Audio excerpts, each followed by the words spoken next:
Hi, second grade, it's Mrs. Saint again. We are going to read Picture Day Perfection. Now, I want you to be thinking about this story. We have already looked, if you'll look down here, our power words. Those are the vocabulary words that you went over with me in the previous video.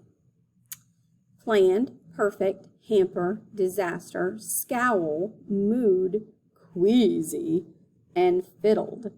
I'm excited to read this story because I'm interested on how the author is going to use the words scowl and queasy and fiddled because I like those words. I like using those words in my writing, and I'm interested to see how the author is going to use them in this story.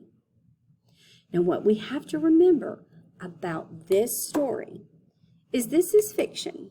A fiction story is a made-up story. It comes out of the imagination of the author. However, it's not fantasy. The fantasy story that we read last week, remember Spoon? Do you think spoons and forks can really talk? No, that was a made-up story, but the things that happened in that story couldn't really happen in real life.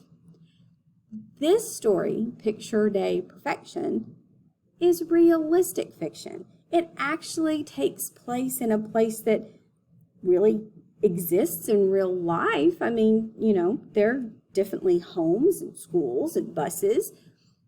There are people that are doing normal people things, but it's still fiction because this came out of the author's imagination. Think about this story as I'm reading it. The beginning of the story is going to set up your understanding of the character, of the setting where the story takes place. Now, the middle of the story is going to be leading up to a significant event. At the end of this story, your character, there is going to be a lesson learned or maybe a problem solved, kind of tie everything up at the end. Now remember, the characters in this story act and talk like real people. They have problems that real people might have. And you know what? Look at the ways the pictures and the words help readers understand the story. As I am reading this, and you read along with me in your My Book, I want you to create mental images, like little movie theater pictures or TV shows in your head where you're seeing those pictures of what's happening, pictures in your mind, to help you understand details in the text. Deborah Deason has always loved books. In fact, before she was an author, she used to work as a bookseller and a librarian. Now she lives in Michigan and writes silly stories that make children laugh and think. When she is not writing, she likes to read, go for walks, and do crossword puzzles. Picture Day Perfection.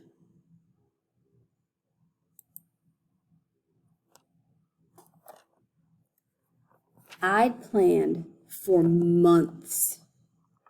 This was going to be the year of the perfect school picture. But some days, not everything goes according to plan.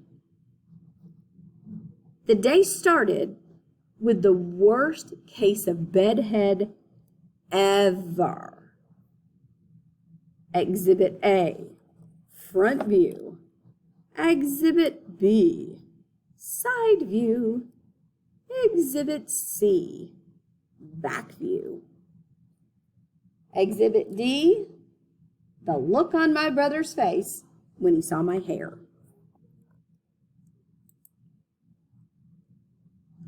Then it took me quite some time to unearth my favorite shirt. I finally found it at the very bottom of the hamper. You might call it stained. You might call it wrinkled. You might even call it smelly. You wouldn't be wrong. Breakfast was picture day pancakes, a family tradition. This year's festivities involved a small syrup disaster.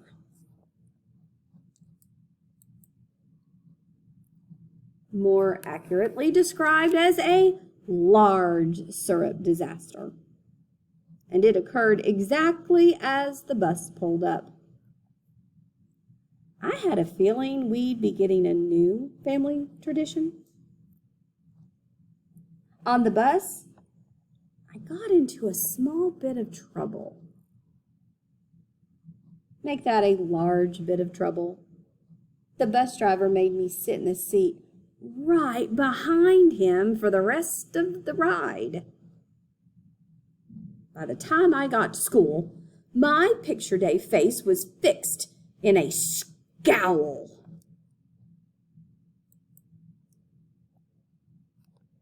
In class, Mrs. Smith collected our photo order forms. Do you think my mom checked emerald green for my photo background? Or peacock blue? Or pizzazzy purple? No. Once again, of all the backgrounds in the world, Mom checked snoring, boring, traditional gray. No one gets traditional gray, except for me. And it just so happens to be the only color in the world that makes my favorite shirt disappear. All but the stains and wrinkles. After that, the teacher had us all stand up and practice our picture day smile. Personally, I thought we needed a little something to get us in the picture day mood. Whoops. Got myself in trouble. Again. Luckily, I got to rejoin the class in time for art. Art involved quite a lot of paint. Or at least it did for me. Finally, it was time to line up for our photos. Ned, just in front of me, got the last complimentary plastic comb. I watched as classmate after classmate smiled for the camera. I got queasy listening to everyone say cheese.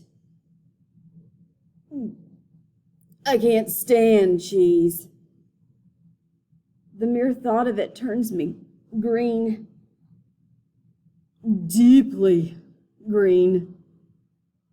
And just as my face reached its most awful pea green shade, it was my turn. I stepped forward. I sat on the stool. It was hard as a rock and cold as an iceberg. Just a sec, said the photographer as he fiddled with the camera knobs. As I sat and waited, everything that had happened rushed through my mind. The monstrous messes, the muddles and the mix-ups. The whole day, from the moment I'd rolled out of bed, had gone perfectly, even better than planned. This year, I was finally going to have the perfect school picture.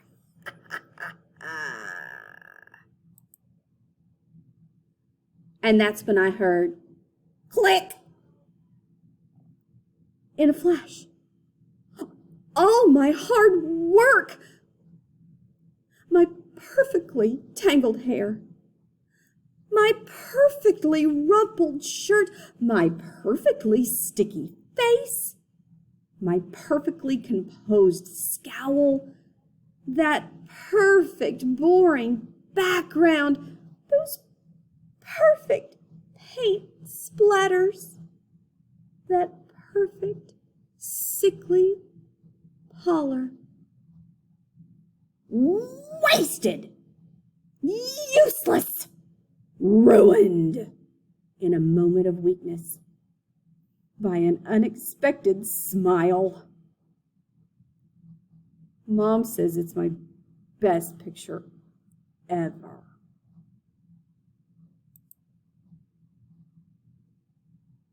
But just wait till she sees next year.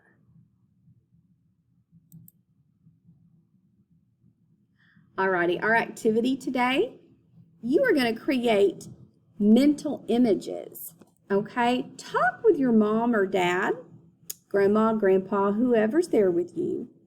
And what does the boy want his high school photo to look like? Use details in the text to help you picture it in your mind.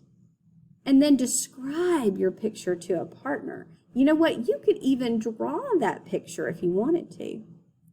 What is the author's purpose for writing this story? Why did the author write this story? And why do you think she called it Picture Day Perfection? How is the boy different from characters you've read about recently?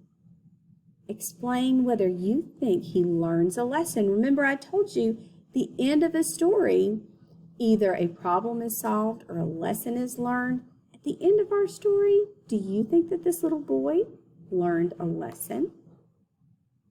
Complete the sentence to ask your partner for more information about an answer. So when you're talking to your partner and they have an idea, use this sentence. Tell me more about blank. Tell me more.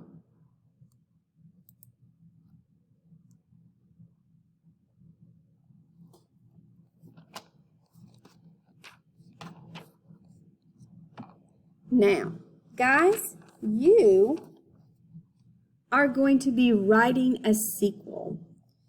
A sequel is a continuance of something. When something ends, if you have a sequel, it means the story goes on. So use what you know about the boy in Picture Day Perfection to write sentences about what he might do on next year's Picture Day. Remember, he said just wait till next year. What do you think he's going to do next year? Look for details in the words and pictures to help you think of ideas. Go ahead and do your plan. First, draw a picture of one thing the boy might try next year. Add a caption to describe what the boy is doing. And on the next page, let's go over here. On the next page, you guys are going to write your sequel. Explain what you think the boy's plan will be for next year's Picture Day. Now remember, look for details in the story that gives you clues about what the boy might do next year. And I want you to write details that describe what the boy is thinking, feeling, and hoping. Guys, don't forget, anytime you are writing a sentence, it has to be a complete thought. It must begin with capitalization and have the proper punctuation at the end, a period, an exclamation point, or a question mark. So go ahead and start on your, let me back it up, on your talk. And after you do your talk, you can finish page 104 and 105 in your book. Bye, guys.